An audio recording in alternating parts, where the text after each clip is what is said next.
Assalamualaikum warahmatullahi wabarakatuh. Selamat datang di channel Dewi Malam, tempat di mana kisah-kisah misteri, horor, dan hal-hal gaib akan menemani malam kalian. Jangan lupa untuk like, komen, dan subscribe supaya kalian gak ketinggalan cerita seram berikutnya. Siapkan diri kalian, karena cerita malam ini sudah menunggu. Warung bakso kikil daging milik Pak Budi berdiri sederhana di pinggir jalan Desa Wonokerto. Meja kayu tua, bangku panjang, dan lampu neon yang kadang mati hidup menjadi saksi perjalanan usaha kecil itu. Setiap pagi, Pak Budi bangun lebih awal daripada ayam berkokok, menyiapkan kikil, memotong daging, dan membuat kuah bening yang gurih khas warisannya dari sang ayah. Istrinya, Bu Maya, selalu membantu meracik bumbu dan menyiapkan sambal. Sementara tiga anak mereka Willy, yang sudah remaja berusia 15 tahun, Panji 10 tahun, dan Leni yang masih 7 tahun sering membantu sekadar membersihkan meja atau mengantar pesanan. Meski hidup papason, mereka masih bisa tersenyum. Namun semuanya berubah ketika Pak Anjas, pria Parubaya yang dikenal cukup licik dan ambisius, membuka warung bakso baru hanya berjarak 50 meter dari warung Pak Budi. Warungnya jauh lebih besar, lebih bersih, dan terlihat modern. Lampu-lampunya terang, aroma kaldunya menyebar harum dari kejauhan, dan setiap malam penuh oleh pelanggan. Awalnya, Pak Budi mencoba bersikap tenang. Namanya usaha, pasti ada saingannya, ucapnya pada Bu Maya. Meski wajahnya terlihat jelas gelisah, Bu Maya hanya mengangguk, ikut menahan rasa cemas melihat pelanggan mereka yang makin hari makin sedikit. Hari berganti minggu, yang datang ke warung Pak Budi bisa dihitung dengan jari. Suara tawa anak-anak Pak Budi saat membantu di warung berubah menjadi pertanyaan penuh kekhawatiran. "Pak, kok sepi terus? Kita masih bisa bayar uang sekolah?" tanya Willy suatu malam. Pertanyaan itu membuat dada Pak Budi terasa seperti ditusuk. Ia tidak menjawab, hanya menepuk bahu Willy sambil tersenyum terpaksa. Setiap malam, Pak Budi mulai duduk lama di depan warung yang kosong, memandang ke arah warung Pak Anjas yang selalu ramai. Tatapan kesalnya makin lama makin dalam. Kadang ia memperhatikan dari jauh bagaimana Pak Anjas merekahkan senyum puas kepada pelanggan. Kecemburuan dan frustasi mulai menggerogoti hati Pak Budi. Suatu malam, ketika warung sudah mau tutup dan hanya ada satu pelanggan terakhir, seorang pria tua asing datang. Dia tidak memesan apa-apa. Dia hanya berdiri lama, sambil memandangi mangkuk bakso yang masih ada di meja. "Warungmu sepi ya, Bud?" ucapnya dengan suara serak. Pak Budi terkejut. "Iya, Pak. Namanya juga usaha kecil." Pria itu mendekat. Suaranya berubah pelan tapi tajam, seakan menusuk ke telinga. "Kalau kamu mau, ada jalan cepat untuk bikin warungmu penuh lagi. Jalan yang bisa bikin kamu menang telak dari si Anjas itu." Pak Budi merinding.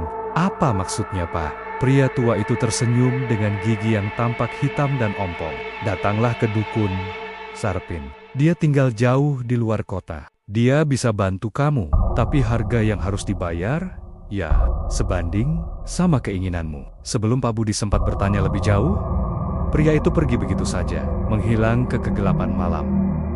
Sepulangnya, Pak Budi duduk termenung di ruang tamu. Bu Maya melihat suaminya gelisah dan bertanya, "Mas, kenapa? Ada masalah lagi?" Pak Budi tidak menjawab, hanya pandangannya kosong. Seakan ada bayangan gelap yang mulai menutupi pikirannya. Dia menatap foto keluarga yang tergantung di dinding. Willy tersenyum lebar di foto itu. Panji dan Leni berdesakan di sisi kanan dan kiri. Keceriaan mereka terasa menyakitkan bagi Pak Budi yang merasa semakin terpojok di luar. Angin malam bertiup lebih dingin dari biasanya. Genteng warung berbunyi, tek, tek, tek, seolah memberi tanda buruk. Akan tetapi, satu kalimat dari pria tua itu tidak bisa hilang dari kepalanya. Jalan cepat untuk menang. Dan malam itu, tanpa disadari oleh siapapun, benih kegelapan mulai tumbuh di hati seorang ayah yang terdesak kebutuhan hidup. Iri dan rasa ingin menang dari pesaingnya, Pak Budi belum tahu bahwa langkah awal menuju kehancuran keluarganya baru saja dimulai. Sejak pertemuan dengan pria tua misterius itu, pikiran Pak Budi tidak tenang.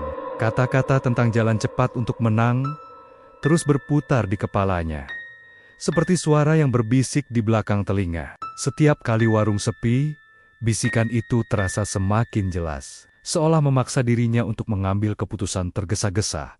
Hari-hari berikutnya, situasi keuangan keluarga makin memburuk. Utang menumpuk, bahkan pasokan daging untuk esok hari pun ia tidak yakin bisa terbeli. Bu Maya mulai menghitung uang receh untuk kebutuhan dapur. Sementara anak-anak mereka semakin sering menunduk saat meminta sesuatu. Pagi itu, ketika warung baru buka, hanya ada 2 pembeli dalam 2 jam. Sementara di seberang, warung Pak Anjas terlihat seperti pesta. Pembeli datang silih berganti, parkiran penuh. Bahkan beberapa pelanggan terpaksa berdiri menunggu meja kosong. Pak Budi menatapnya dengan mata merah menahan emosi. Ini tidak adil. Kenapa cuma dia yang ramai? Gumamnya pelan. Di tengah rasa putus asa itu, tiba-tiba Pak Anjas keluar warungnya, menyeberang, dan menghampiri Pak Budi sambil tersenyum sinis. "Bud, kalau nggak kuat bersaing, tutup saja warungmu," ujar Pak Anjas sambil menepuk bahu Pak Budi dengan nada merendahkan. "Lambat laun, kamu juga bakal bangkrut." Senyuman itu adalah pemantik yang membakar habis kesabaran Pak Budi. Malamnya, Pak Budi duduk sendirian di dapur. Lampu redup berkedip-kedip, membuat bayangan di dinding tampak menari net. Bu Maya mendekatinya dengan wajah cemas. "Mas, kita masih bisa cari solusi lain. Mungkin kita bisa ubah menu, tambah varian." Pak Budi menyela dengan suara berat. "Solusi lain sudah tidak cukup, Maya. Aku harus melakukan sesuatu." Bu Maya terdiam. Ia tahu nada suaminya sudah berbeda. Ada gelap yang tidak pernah ia dengar sebelumnya. Malam itu, anak-anak sudah tidur. Hanya suara jangkrik terdengar bersahutan. Pak Budi melangkah keluar rumah, berjalan ke arah jalan raya. Dia berdiri di bawah lampu jalan yang remang, tanpa alasan yang jelas. Pak Budi melihat ke kiri ke arah jalan gelap menuju luar kota. Arah di mana pria tua itu menyebut nama dukun Sarpin. Jantungnya berdegup cepat. Kakinya seolah bergerak sendiri. Di tengah perjalanan itu, pikirannya berperang. Apa aku benar-benar mau melakukan ini? Pesugihan. Tapi suara lain membalas dalam kepalanya. "Kamu mau lihat keluargamu kelaparan? Mau lihat warungmu bangkrut? Mau lihat Anjas semakin menghina kamu?" Suara-suara itu semakin menguasai diri Pak Budi. Keesokan harinya, warung tetap sepi.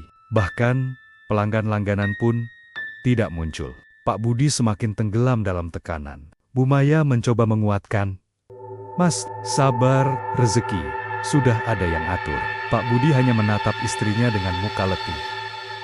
Sore hari, muncul kembali pria tua misterius itu. Sama seperti sebelumnya, ia tidak memesan bakso, hanya duduk lama di depan warung, memandangi Pak Budi dengan senyum yang sulit dijelaskan.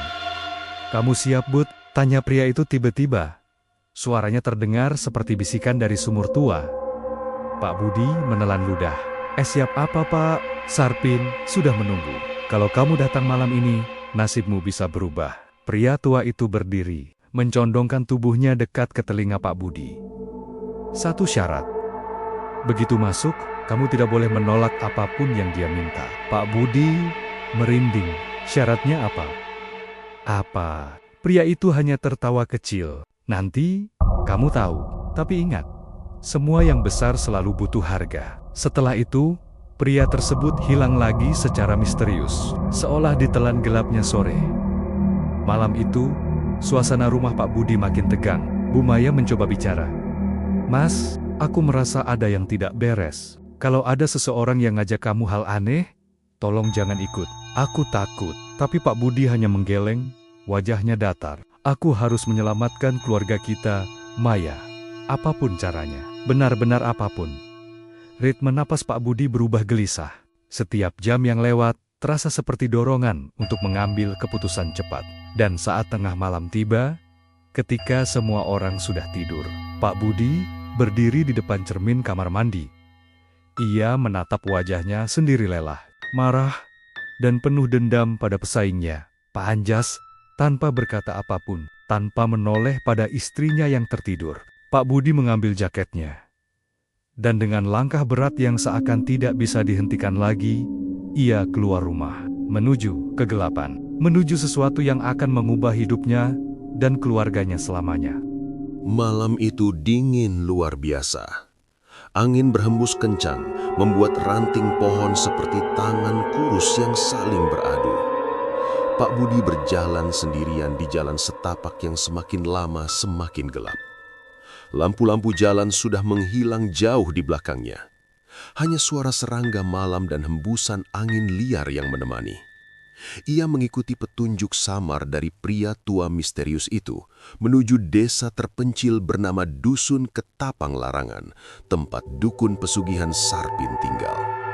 Semakin jauh ia melangkah, semakin terasa hawa dingin menusuk tulang yang tidak wajar. Di tengah perjalanan, Pak Budi sempat berhenti karena merasa seperti ada yang mengikuti. Suara ranting patah terdengar dari belakang. Ia menoleh cepat, tapi gelap, hanya gelap. Jantungnya berdegup keras, tetapi langkah kakinya tidak mau berhenti. Ia harus terus maju. Setelah hampir 1 jam berjalan, akhirnya ia melihat sebuah gubuk tua berdiri di tengah tanah lapang. Atapnya dipenuhi lumut, dinding kayunya miring, dan dari dalam terlihat cahaya redup kemerahan seolah berasal dari api kecil atau ritual lilin. Bau menyan menyengat dari kejauhan, bercampur aroma anyir yang membuat tenggorokannya terasa perih. Pak Budi menelan ludah, tapi kakinya tetap melangkah. Begitu mendekat, pintu gubuk itu terbuka sendiri dengan suara berderit panjang. "Masuklah." Terdengar suara berat dari dalam, suara yang seolah berasal dari 2 tempat sekaligus, dari dukun itu dan dari balik lantai gubuk. Pak Budi ragu sejenak, tapi akhirnya masuk. Begitu pintu tertutup, udara dalam gubuk terasa lebih dingin daripada di luar. Di tengah ruangan, duduk seorang pria tua dengan rambut gimbal panjang, mata putih nyaris tanpa bola hitam, dan kulit keriput penuh goresan seperti bekas ritual. Dialah dukun Sarpin. Di sekeliling ruangan, terdapat boneka-boneka jerami tergantung di langit-langit, beberapa diberi kain merah, beberapa lagi berlumur cairan hitam. Di pojok ruangan ada gentong tanah liat besar yang mengeluarkan suara seperti sesuatu yang bergerak di dalamnya. Pak Budi menahan napas. Dukun Sarpin tersenyum tipis, memperlihatkan gigi hitam kecoklatan. "Aku sudah menunggumu, Budi." Pak Budi merinding. Bagaimana Anda tahu nama saya?" Sarpin mendekatkan wajahnya. Mata putih itu seolah bisa menembus pikiran. "Semuanya sudah terlihat dari jauh sebelum kamu datang. Kamu datang karena ingin menang dalam usaha bakso kikilmu, bukan?" Pak Budi mengangguk perlahan, seluruh tubuhnya gemetar. "Bagus." Suara Sarpin berubah lirih namun tajam. "Kamu ingin mengalahkan pesaingmu? Ingin warungmu penuh? Ingin kaya? Ingin dihormati? Tapi ingat." Dukun itu berdiri perlahan, tongkat kayu tua di tangannya mengetuk lantai 3 kali. "Semua yang besar butuh harga besar." Pak Budi merasa nafasnya tertahan. "Harga seperti apa?" Dukun Sarpin mengitari Pak Budi sambil membawa mangkuk kecil berisi cairan merah pekat. "Pesugihan tidak bisa dibayar dengan uang, tidak bisa dibayar dengan harta." Ia berhenti tepat di belakang Pak Budi dan berbisik di kupingnya. "Yang dibutuhkan adalah darah dari orang yang sangat dekat denganmu." Pak Budi tertegun. "Siapa? Maksud Anda?" Sarpin tersenyum lagi, kali ini lebih lebar. "Darah dari anak pertama. Itu adalah tumbal paling suci, paling cepat mendatangkan kekayaan." Pak Budi langsung mundur selangkah. Tidak mungkin. Saya tidak akan mengorbankan anak saya." Ruangan tiba-tiba berguncang. Boneka-boneka jerami goyang sendiri. Api lilin berkedip liar. Dukun Sarpin mengetuk lantai lagi. "Kalau begitu pulanglah. Biarkan warungmu tutup. biarkan anak-anakmu kekurangan makan, biarkan istrimu semakin menderita. Karena tanpa tumbal, kamu hanyalah pecundang." Suara itu membuat kepala Pak Budi terasa berputar. Bayangan Willy, Panji, dan Leni muncul di pikirannya. Ia membayangkan mereka makan seadanya, hidup dalam utang, dihina karena warung tutup. Kemudian bayangan wajah Pak Anjas muncul, senyum mengejek, suara merendahkan. Kemarahannya bangkit, keterpusakannya menekan hatinya dari segala sisi. Dukun Sarpin kembali duduk, suaranya kini lembut namun penuh ancaman halus. "Jika kamu setuju, aku akan bikin usahamu naik 10 kali lipat dalam waktu hitungan hari. Pembeli akan datang tanpa henti, warungmu akan berkembang, pesaingmu akan kalah." Tapi ingat, ia menatap lurus ke mata Pak Budi. Darah pertama itu tandanya awal. Setelah itu, ada tumbal lanjutan sesuai kebutuhan. Pak Budi terdiam lama.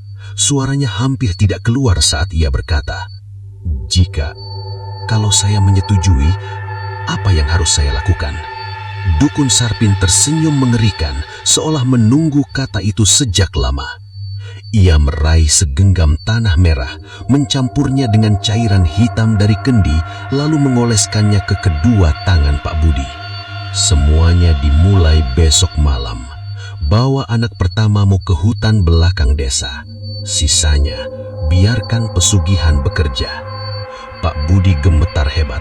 Ada dorongan untuk lari, tapi tubuhnya seolah dikunci. Suaranya seperti tercekat. Dukun Sarpin meletakkan tapak tangan hitamnya di dada Pak Budi. "Mulai malam ini, kamu sudah terikat. Tidak bisa mundur, tidak bisa menolak, tidak bisa lari." Ruangan tiba-tiba menjadi gelap. Angin berputar kencang, telinga Pak Budi berdenging keras. Dan di tengah kegelapan itu terdengar suara samar, suara anak kecil menangis, suara berasal dari dalam gentong tanah liat di sudut ruangan. Pak Budi menutup telinganya, tapi suara itu makin keras, makin jelas, makin dekat. Ketika lampu kembali menyala, dukun itu berdiri tepat di depan wajahnya. "Sekarang pulanglah Budi, dan bersiaplah mengorbankan apa yang paling berharga dalam hidupmu." Pak Budi keluar dari gubuk dengan langkah gontai, wajah pucat dan mata kosong. Hatinya kacau berantakan. Namun satu hal pasti, ia sudah melangkah terlalu jauh untuk kembali, dan takdir keluarganya sudah mulai dihitung detik demi detik. Malam itu terasa aneh. Langit gelap tanpa bulan, seolah seluruh cahaya ditelan oleh sesuatu yang tak terlihat. Angin berhenti berhembus, membuat suasana sekitar rumah Pak Budi menjadi sunyi menakutkan. Bahkan, suara jangkrik pun seakan enggan muncul. Sejak kembali dari gubuk Dukun Sarpin, Pak Budi terus gelisah. Ia duduk di ruang tamu berjam-jam tanpa berkata apa-apa. Tatapannya kosong, wajahnya pucat, dan keringat dingin terus membasahi lehernya. Bu Maya beberapa kali mencoba bertanya, tapi Pak Budi hanya menjawab dengan gumaman pelan yang sulit dipahami. Di dalam kamar, Willy sedang belajar sambil memainkan pensilnya. Anak itu tidak tahu bahwa ayahnya sedang dihantui sesuatu yang jauh lebih gelap dari sekedar kegagalan usaha. Tengah malam tiba. Pak Budi perlahan bangkit. Langkahnya berat, seperti menyeret beban yang tidak terlihat. Ia membuka pintu kamar Willy dengan perlahan agar tidak berisik. Cahaya redup dari lampu malam membuat bayangan tubuh Pak Budi tampak panjang dan mengerikan di lantai. Willy terbangun, mengucek matanya. "Pak, ada apa? Sudah malam." Pak Budi menelan ludah, suaranya bergetar. Ayo ikut Bapak sebentar, ada yang penting." Willy bingung. "Penting apa, Pak? Ini kan sudah jam..." "Sudah, ikut saja." Suara Pak Budi tiba-tiba keras, membuat Willy tersentak takut. Ia bangkit dengan wajah bingung dan ikut ayahnya keluar rumah. Bu Maya tidak menyadari apapun karena sedang tertidur pulas bersama kedua anaknya yang lain. Pak Budi berjalan cepat menyusuri jalan setapak menuju hutan belakang desa. Willy mengikuti dari belakang sambil memegang jaketnya karena udara terasa dingin menusuk. "Pak, mau kemana sih sebenarnya?" Suara Willy terdengar mulai gugup. "Sudah, ikuti saja," jawab Pak Budi datar tanpa menoleh. Ketika mereka memasuki hutan, suasana makin mencekam. Pepohonan yang menjulang tinggi seakan menutup langit. Daun-daun kering berdesakan di bawah kaki, menimbulkan suara retak yang memecah keheningan. Tiba-tiba, Willy berhenti. "Pak, aku takut. Kita pulang aja." Pak Budi memejamkan mata. Kata-kata itu terasa seperti pisau yang menusuk dadanya. Tapi, wajah dukun Sarpin muncul di kepalanya dengan suara berat mengancam. "Kamu sudah terikat, tidak ada jalan kembali." Pak Budi menarik lengan Willy cukup keras. "Tidak, kita harus sampai ke tempatnya." Willy mulai menangis pelan. "Pak, kenapa marah? Aku salah apa?" Pak Budi diam, hatinya hancur, tapi langkahnya tetap maju. Sampai mereka tiba di sebuah area lapang di tengah hutan, tepat di mana ritual pesugihan harus dilakukan. Di sana, Pak Budi melihat sesajen yang sudah disiapkan, mangkuk berisi cairan merah, jerami berbentuk manusia kecil, dan lilin merah yang menyala dengan api yang tidak normal. Warnanya keunguan dan berputar kecil di puncaknya. Willy menggenggam tangan ayahnya kuat-kuat. "Pak, ayo pulang. Aku nggak suka tempat ini." Pak Budi gemetar hebat, matanya berkaca-kaca. Ia berlutut di depan Willy dan memegang kedua bahu anaknya. "Maafkan Bapak, Willy." Suara itu patah, bahkan Willy tidak mengerti maksudnya. Tiba-tiba, terdengar suara langkah kaki dari kegelapan. Dukun Sarpin muncul dengan jubah hitam lusuh, wajah pucat, dan mata yang berkilat merah. "Bagus, tumbal sudah datang," ucapnya dengan nada puas. Willy berteriak ketakutan, memeluk ayahnya. "Pak, kenapa orang ini ada di sini?" Pak Budi tidak sanggup menjawab, tetapi tubuhnya tidak bisa bergerak, seolah dikendalikan kekuatan tak kasat mata. Sarpin mendekat perlahan, membawa sebuah pisau ritual kecil yang terbuat dari tulang. "Satu sayatan saja, dan usahamu akan bangkit. Cepat, lakukan." Pak Budi mencoba melawan, berteriak dalam hati, namun mulutnya keluh. Tubuhnya bergerak sendiri mendekati Willy, memegang bahu anaknya mengikuti instruksi dukun itu. Willy meronta. "Pak, lepasin! Pak, jangan! Aku takut!" Air mata Pak Budi mengalir deras. Ia melihat ketakutan terbesar Willy, tapi pesugihan telah mengikatnya kuat.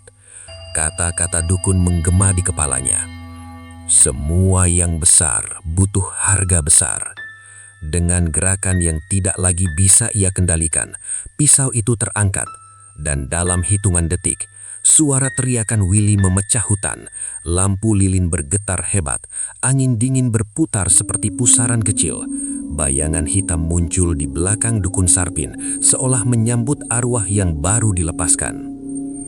Tubuh Willy tergeletak lemas di atas tanah. Tanah di bawahnya basah dan menghitam seperti diserap sesuatu dari bumi. Pak Budi terduduk di tanah sambil memeluk tubuh anaknya.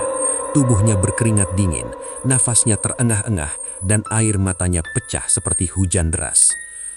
"Willy, Bapak, maaf." Suaranya patah, hampir tidak terdengar. Dukun Sarpin berdiri di samping mereka dengan senyum puas. "Tenang, Budi. Tumbal pertama sudah diterima. Mulai besok, usahamu akan bangkit." Sarpin kemudian berjalan masuk kembali ke gelapnya hutan, meninggalkan Pak Budi yang meratapi anaknya sendiri. Pak Budi akhirnya menggendong tubuh Willy, membawanya pulang dengan langkah gemetar. Begitu tiba di depan rumah, ia meletakkan tubuh Willy di dekat pintu dan membiarkannya seperti kecelakaan tragis agar tidak ada yang curiga. Harapan, kekayaan, kesuksesan, semua itu kini memiliki bayaran yang sangat mengerikan. Dan Pak Budi belum tahu bahwa itu baru awal dari mimpi buruk panjang yang akan menghancurkan seluruh hidupnya. Pagi itu, jeritan Bu Maya mengguncang seluruh rumah. "Budi! Willy! Astaga!" Pak Budi yang pura-pura tertidur terbangun dengan ekspresi panik yang ia buat-buat. Tubuh Willy sudah tergeletak di depan pintu, kaku, dingin dan pucat. Bu Maya menangis histeris sambil memeluk putra sulungnya, sementara Panji dan Leni ketakutan, tidak mengerti apa yang terjadi. Tetangga berdatangan, banyak yang bertanya-tanya, "Kenapa bisa? Semalam nggak sakit kan? Ini kecelakaan ya?" Pak Budi hanya diam, memegang kepala seolah pusing berat. Ia berpura-pura ikut menangis, tapi sebenarnya hatinya hancur jauh lebih hebat dari yang terlihat. Pemakaman dilakukan cepat, sesuai adat desa. Saat jenazah diturunkan ke liang lahat, Pak Budi merasakan sesuatu menyesak di dadanya. Sebuah rasa bersalah yang menusuk lebih dalam dari pisau manapun. Namun, ia juga merasakan hal lain, sesuatu yang lebih gelap. Pesugihan itu sudah mulai bekerja.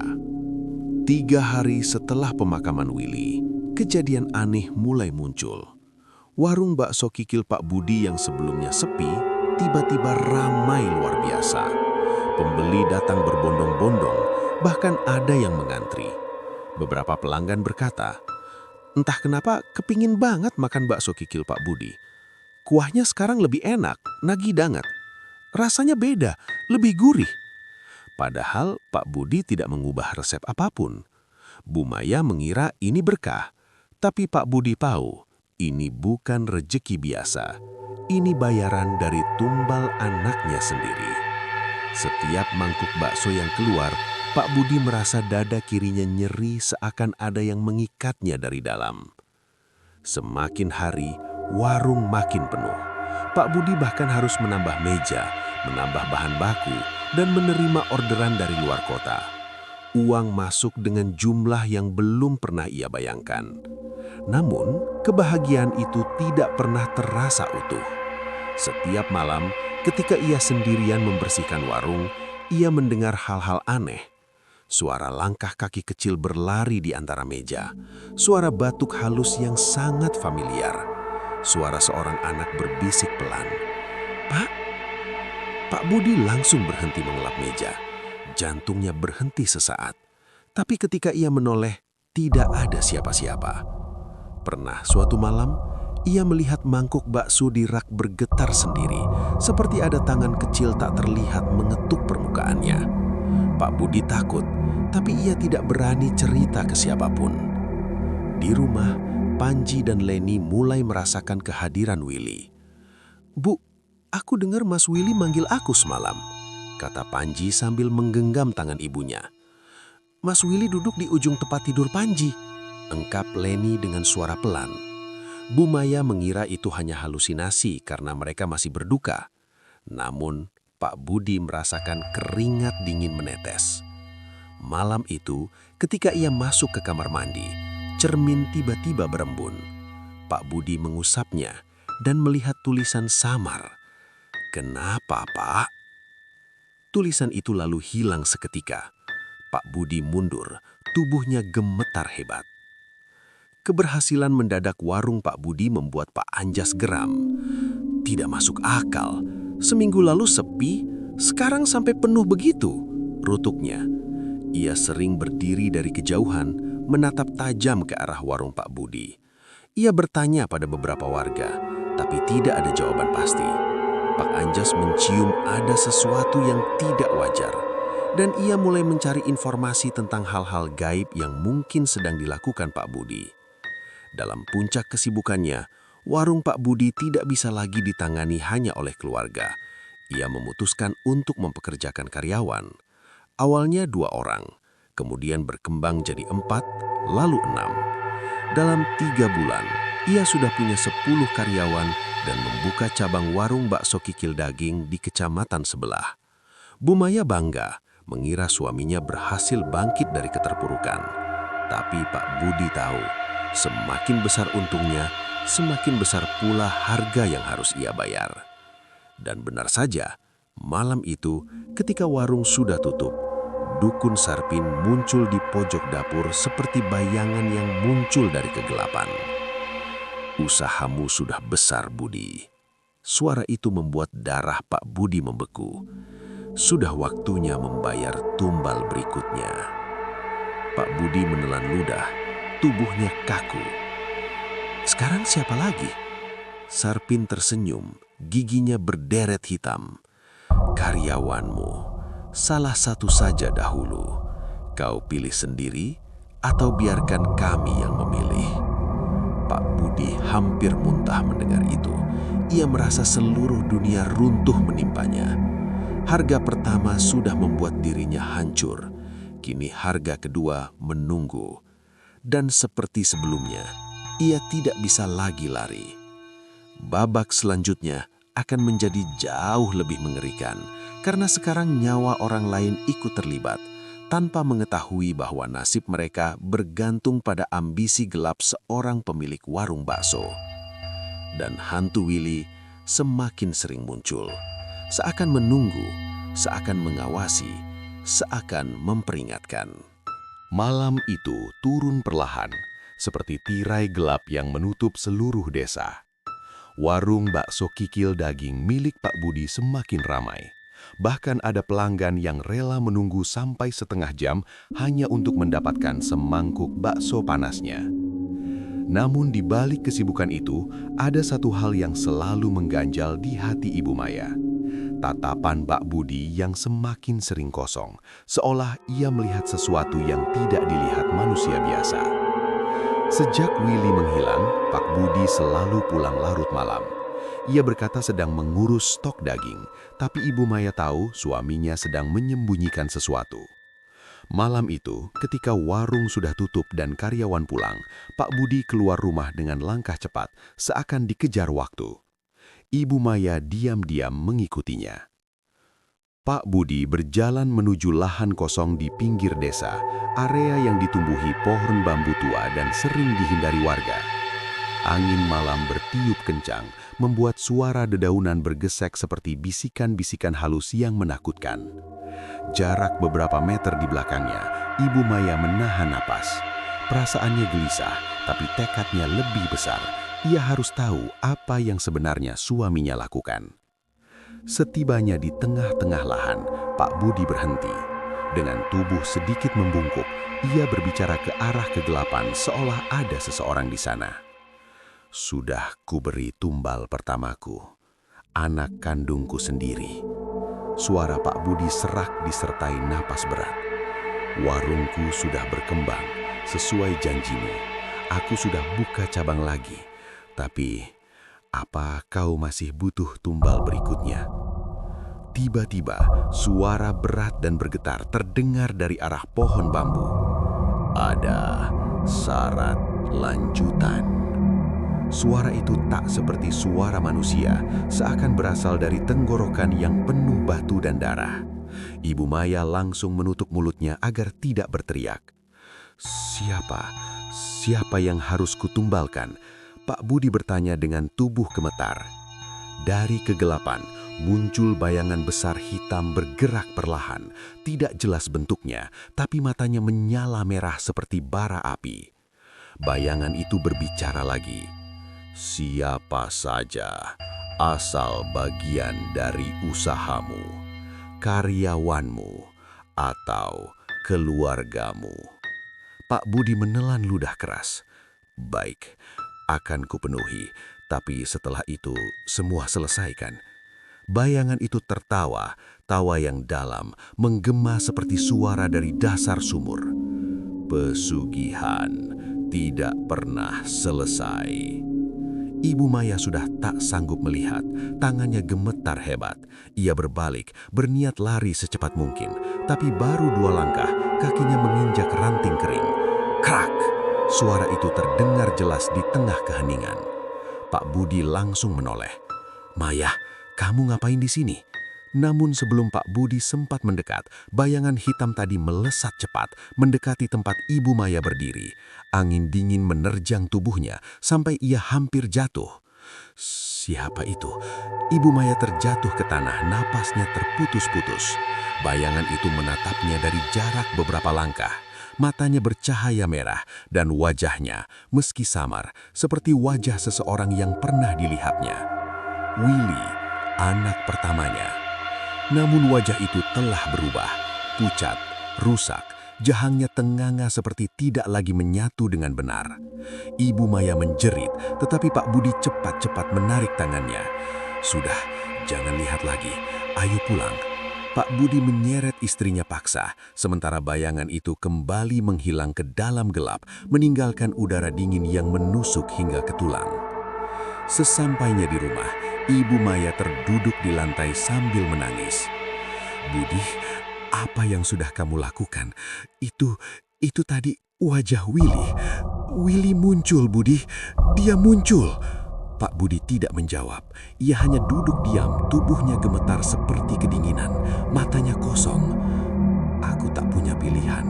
Bisiknya pelan, hampir tak terdengar. Aku ingin warung kita maju. Aku ingin kita bisa hidup lebih baik. Dengan mengorbankan anakmu sendiri, memekik Ibu Maya, suaranya pecah oleh rasa takut dan marah. Pak Budi menundukkan kepala. Aku akan hentikan semua ini setelah tumbal berikutnya. Setelah itu selesai. Kamu gila, Budi. Pesugihan tidak bisa dihentikan. Ibu Maya menangis semakin keras. Di luar rumah, suara aneh terdengar, seperti seseorang menyeret rantai panjang di depan halaman, lalu suara itu berubah menjadi ketukan perlahan di pintu. Tok, tok, tok. Ketukan pelan, tapi sangat jelas. Panji dan Leni terbangun, mendekat ke ruang tamu sambil mengucek mata. Bu, siapa yang datang malam-malam begini? Tanya Panji. Ibu Maya menahan napas. Pak Budi berdiri, menatap pintu dengan wajah pucat pasi. Ketukan itu berubah menjadi gedoran keras dan suara samar seperti bisikan muncul di balik pintu. Budi, tumbal selanjutnya. Dan saat itu juga, lampu rumah mati seketika, menyisakan kegelapan yang pekat. Gelap. Rumah Pak Budi tenggelam dalam kegelapan total setelah lampu mati tiba-tiba. Suara gedoran di pintu berubah semakin keras, seperti ada sesuatu yang berusaha masuk. Panji dan Leni bersembunyi di balik punggung Ibu Maya, tangan mereka gemetar hebat. Pak Budi berdiri paling depan, tubuhnya kaku. Wajahnya pucat dan napasnya memburu. Ia tahu makhluk itu datang menagih janji. Tumbal berikutnya. Tok. Tok, tok. Ketukan itu semakin kasar sampai kusen pintu bergetar. Budi. Suara itu memanggil lagi, serak seperti seseorang yang tenggorokannya telah digerogoti cacing. Kau janji. Ada. Tumbal. Pak Budi menelan ludah keras, lalu berteriak. Tidak sekarang. Aku butuh waktu. Tidak ada balasan, hanya keheningan aneh yang terasa berat. Lalu, langkah kaki menjauh perlahan. Hening. Namun ketenangan itu hanya sebentar. Tiba-tiba, bruk. Jendela belakang warung yang menyatu dengan rumah pecah dengan keras. Sisa kaca berjatuhan ke lantai seperti hujan tajam. Aroma amis menyesakkan hidung, seperti darah yang sudah lama membusuk. Lari ke kamar! Teriak Ibu Maya sambil memeluk anak-anaknya. Namun sebelum mereka sempat bergerak, terdengar suara tarikan napas dalam dari arah dapur. Napas makhluk yang terlalu besar untuk menjadi manusia. Bayangan hitam perlahan terlihat, merangkak masuk sambil menggeret tubuhnya seperti binatang. Matanya menyala raya, sama seperti sosok yang dilihat Ibu Maya di hutan bambu. Lebih mengerikan lagi, wajahnya tampak berubah-ubah. Kadang seperti Willy, kadang menyerupai pria tua berkumis panjang, lalu kembali menjadi sosok gelap tanpa bentuk. Ibu Maya menjerit. Panji dan Leni memeluk erat. Makhluk itu bergumam pelan. Karyawan atau keluargamu. Pak Budi nekat mengambil pisau dapur. Tangannya gemetar parah tetapi ia mengangkat pisau itu ke arah makhluk tersebut. "Jangan ganggu keluargaku," teriak Pak Budi. Makhluk itu berhenti sejenak, lalu tertawa pelan. Tawa berlapis-lapis seperti berasal dari banyak mulut sekaligus. Janji harus ditepati. Tiba-tiba, makhluk itu bergerak cepat, sangat cepat. Pak Budi terlempar hingga menabrak lemari piring. Piring-piring pecah berhamburan. Pak Budi meringis kesakitan, tetapi ia memaksa berdiri. Makhluk itu merayap mendekatinya. Suaranya bergema, "Tumbal sekarang." Pak Budi terpikir sesuatu. Jika ia tak ingin keluarganya yang jadi korban lagi, maka mulutnya bergetar, tetapi kata-kata itu akhirnya keluar. "Ambil karyawanku, jangan keluargaku." Ibu Maya membelalak. "Budi, kamu tidak boleh." Terlambat. Makhluk itu langsung menghilang seperti asap tersedot angin, seolah sudah mendapat instruksi baru. Hening kembali menyelimuti ruangan. Keesokan paginya, kabar mengerikan langsung menyebar. Salah satu karyawan Pak Budi, seorang pria bernama Rian, ditemukan tewas mengenaskan di dekat sungai. Tubuhnya penuh luka sayatan kecil seperti dicakar ratusan tangan. Mata Rian membelalak lebar, seolah ia melihat sesuatu yang tak seharusnya manusia lihat. Warga geger, polisi datang, warung sempat ditutup karena semua orang ketakutan.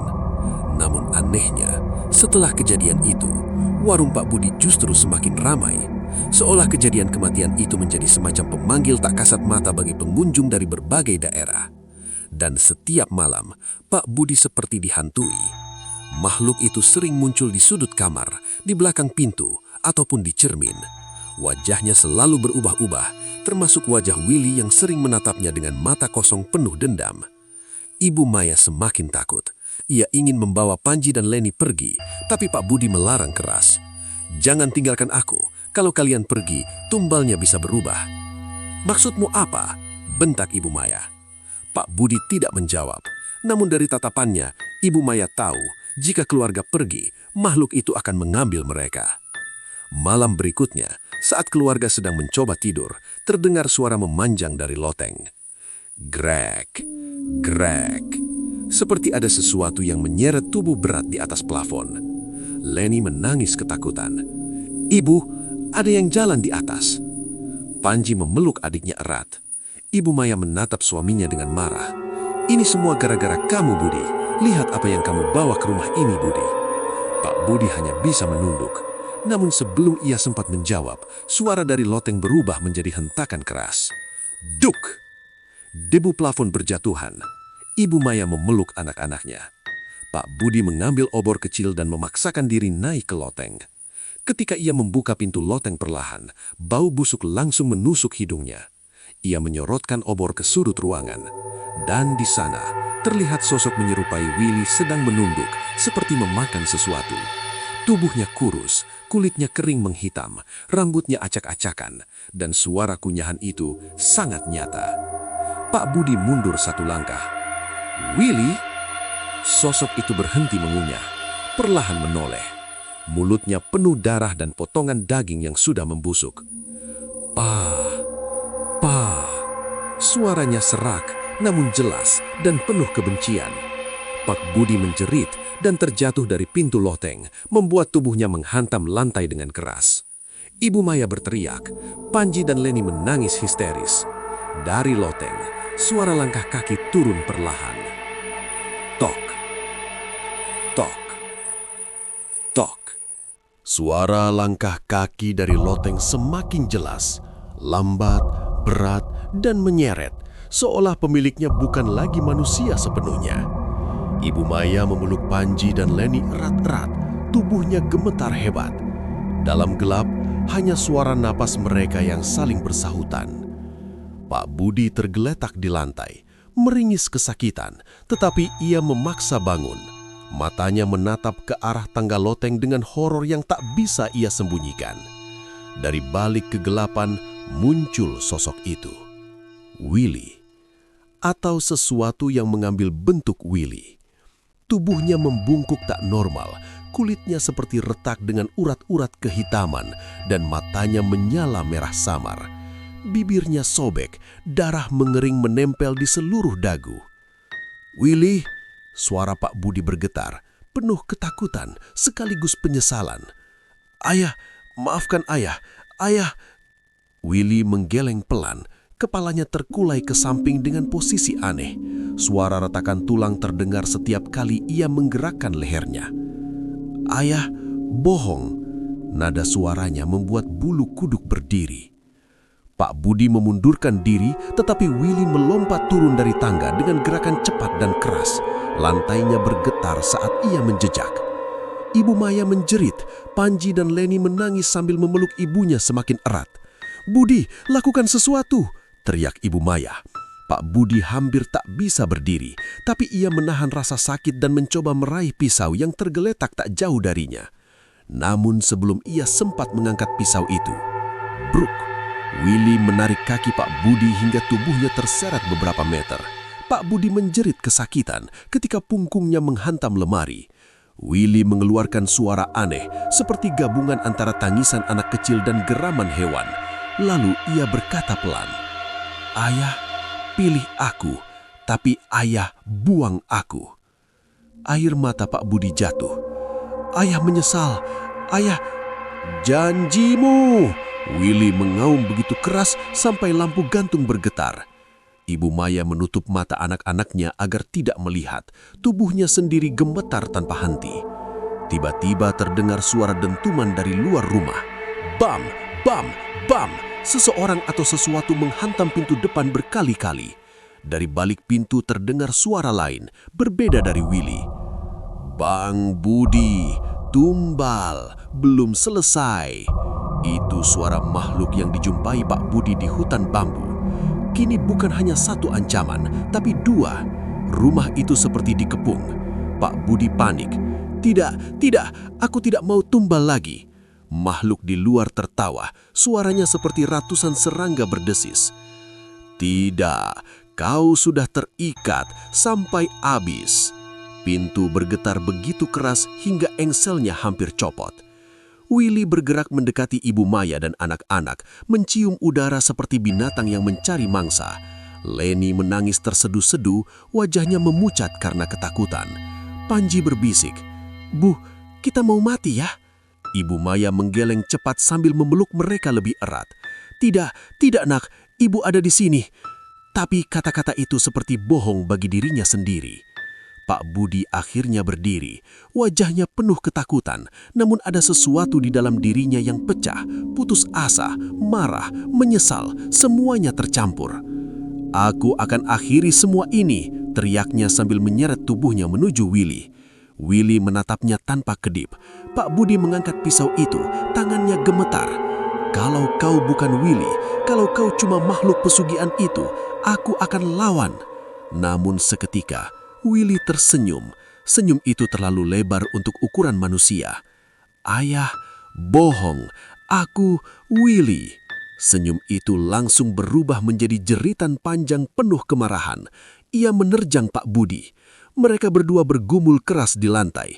Barang-barang berjatuhan, piring pecah, lemari terbalik. Suara perkelahian bercampur jeritan dan geraman. Ibu Maya hanya bisa menangis ketika melihat suaminya digigit di bahu oleh sosok Willy. Darah mengucur deras. Pak Budi menjerit kesakitan. Dengan sisa tenaga, ia menusukkan pisau ke dada Willy. Tapi pisau itu seperti menembus udara kosong, tidak mempan. Willy tertawa. "Ayah, tidak bisa." Pak Budi terpental ke dinding, batuk-batuk, darah mengalir dari mulutnya. Sementara itu, pintu depan akhirnya jebol, terhempas ke dalam rumah. Makhluk hitam itu masuk, tubuhnya besar, tak berbentuk jelas, hanya mata merah yang menyala dan bau busuk menyengat. Pesugihan tidak boleh dibatalkan.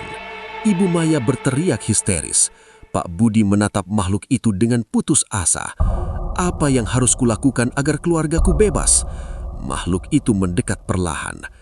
"Harga tidak cukup, harus ada tumbal terakhir." Pak Budi menggeleng-geleng kuat-kuat. Tidak, jangan anak-anakku." Kalau begitu, makhluk itu mengangkat tangannya yang berasap hitam. "Semua kalian mati." Ibu Maya menutup mata Panji dan Leni sambil berdoa keras-keras. Pak Budi berusaha bangkit lagi, tetapi tubuhnya benar-benar lemah. Makhluk itu melangkah maju. Willy juga mendekat dari sisi lain. Keduanya mengepung keluarga itu. Dan malam itu, rumah Pak Budi berubah menjadi medan teror yang tak terbayangkan. Sebuah akhir yang mulai terlihat jelas mendekat. Angin malam berhembus masuk melalui pintu depan yang jebol, membawa aroma anyir darah dan hawa dingin yang menusuk tulang. Di dalam rumah, dua makhluk pesugihan itu sudah mengepung keluarga Pak Budi. Satu sosok besar berbayang hitam pekat, dan satunya lagi sosok menyerupai Willy yang telah berubah menjadi makhluk mengerikan. Ibu Maya memeluk Panji dan Leni erat-erat, tubuhnya bergetar tanpa henti. Sementara itu, Pak Budi yang bersimpah darah memaksa berdiri, berpegangan pada dinding dengan napas tersengal. Makhluk besar itu maju perlahan, setiap langkahnya membuat lantai bergetar. Tumbal, terakhir, sekarang. Tidak, Pak Budi berteriak dengan sisa tenaga. Ambil aku, bukan keluargaku. Makhluk itu berhenti, mata merahnya memincing. Kau sudah dibayar dengan Willy dan karyawanmu. Tumbal harus yang masih bersih. Pak Budi menggeleng keras-keras sampai tubuhnya limbung. Aku sudah bersalah, biarkan mereka hidup, aku mohon. Namun makhluk itu hanya tertawa pelan. Tawa bergema seperti suara banyak tenggorokan yang saling bertumpuk. Pesugihan tidak pernah menerima permohonan. Sosok Willy bergerak maju. Gerakannya cepat, memutar lehernya ke kiri dan kanan seperti tulangnya longgar. Ibu Maya berteriak saat makhluk itu menghampiri mereka. Panji memejamkan mata, sementara Leni menangis tanpa suara. Pak Budi sadar satu hal, jika ia hanya berteriak atau memohon, semuanya percuma. Kalau ia ingin keluarganya selamat, satu-satunya cara adalah menghancurkan pesugihan itu dari sumbernya. Dan ia tahu apa sumbernya, di hutan bambu. Namun, bagaimana caranya ia bisa membawa keluarganya keluar saat dua makhluk itu sudah mengepung? Dengan napas tersengal, tubuh gemetar dan darah terus menetes, Pak Budi menarik napas panjang. Lalu ia melakukan hal yang tidak diduga siapapun. Ia menyerang makhluk hitam besar itu langsung. Dengan pisau di tangan, meski sudah tumpul dan berlumur darah, ia menghunuskan senjata itu ke dada makhluk tersebut. Pisau itu tidak mempan, tidak menembus. Tapi tindakan itu memberi satu hal, waktu. Makhluk besar itu mengalihkan perhatian, mengangkat Pak Budi dan menghantam tubuhnya ke dinding begitu keras sampai dinding retak. Ibu Maya menjerit saat melihat suaminya ambruk dengan tubuh hampir tak bergerak. Namun di detik itulah, Ibu Maya berlari sambil menarik Panji dan Leni menuju pintu belakang. "Lari!" jeritnya. Mereka berlari keluar dalam gelap, kaki mereka menjejak tanah basah, napas tersengal karena ketakutan. Suara geraman Willy terdengar dari belakang, mengejar mereka. Ibu Maya tahu hanya ada satu tempat yang mungkin bisa menyelesaikan ini. Hutan bambu, tempat Pak Budi memulai semua dosa. Tengah malam, mereka berlari melewati jalan kecil menuju hutan. Angin dingin menerpa wajah, dedaunan berdesir, dan bayangan hitam seperti mengikuti mereka di antara pepohonan. Di belakang, suara langkah Willy semakin dekat. Thut, thut, thut. "Bu! Dia makin dekat," jerit Panji. Ibu Maya menarik mereka semakin cepat, meski kakinya sendiri sudah lemas. Saat mereka sampai di tepi hutan bambu, udara berubah menjadi sangat dingin. Kabut hitam melayang rendah, dan bisikan-bisikan samar terdengar dari segala arah. Tiba-tiba, Willy melompat ke depan mereka. Ia mendarat dengan keras, membungkuk, dan menatap mereka dengan mata merah membara. "Ayah, di mana?" Ibu Maya pucat. "Willy, nak, itu bukan kamu." Willy menggeram keras. Namun sebelum ia menerkam mereka, sesuatu terjadi. Dari belakang sosok Willy, muncul bayangan lain yang lebih besar, makhluk pesugihan utama. Ia tiba dengan kecepatan tak wajar, mematahkan bambu di sekitarnya, menandakan ia sudah kehilangan kesabaran. Tumbal, sekarang semua mati. Ibu Maya memeluk kedua anaknya erat-erat sambil menangis. Tiba-tiba, dari balik pepohonan, terdengar suara teriakan putus asa. "Jangan sentuh mereka!" Pak Budi muncul, tubuhnya berdarah parah, namun ia tetap berdiri. Dengan tangan gemetar, ia membawa obor yang menyala. Obor itu ia lemparkan ke arah bambu di sekeliling tempat pemanggilan pesugihan. "Aku putuskan semua perjanjian ini," teriaknya. Api langsung menyambar. Hutan bambu itu seperti menyimpan minyak. Kobaran api membesar dengan cepat, melingkari mereka semua. Makhluk besar itu mengaum marah. Tubuhnya berasap dan mulai kerak-kerak terkena api. Willy juga menjerit keras. Tubuhnya mengejang dan mulai meleleh seperti lilin panas. "Ayah!" teriak Willy.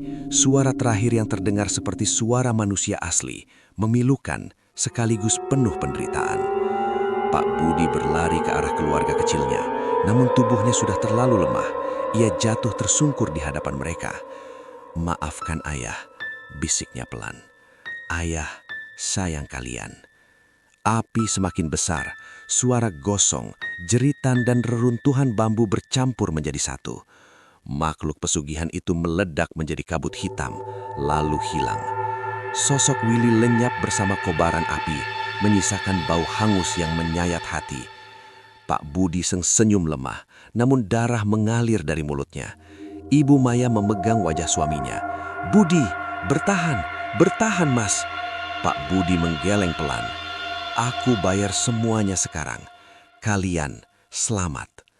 Itulah kata terakhirnya. Tubuh Pak Budi jatuh lemas, tak bergerak, tak bernyawa. Ibu Maya histeris merangkul tubuh suaminya yang hangus dan remuk.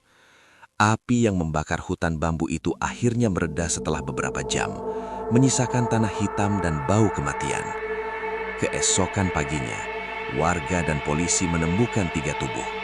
Pak Budi tak bernyawa di tengah hutan, tubuhnya hangus sebagian. Panji dan Leni masih hidup namun trauma berat. Ibu Maya duduk memeluk suaminya sambil menatap kosong, kehilangan kewarasan. Warung bakso kikil daging itu kini ditutup permanen. Tidak ada yang berani menyentuhnya, tidak ada yang berani datang mendekat. Karena sejak malam itu, warga sering melihat sosok anak laki-laki dengan tubuh hitam hangus berdiri di depan warung, menatap jalan, seolah menunggu seseorang kembali.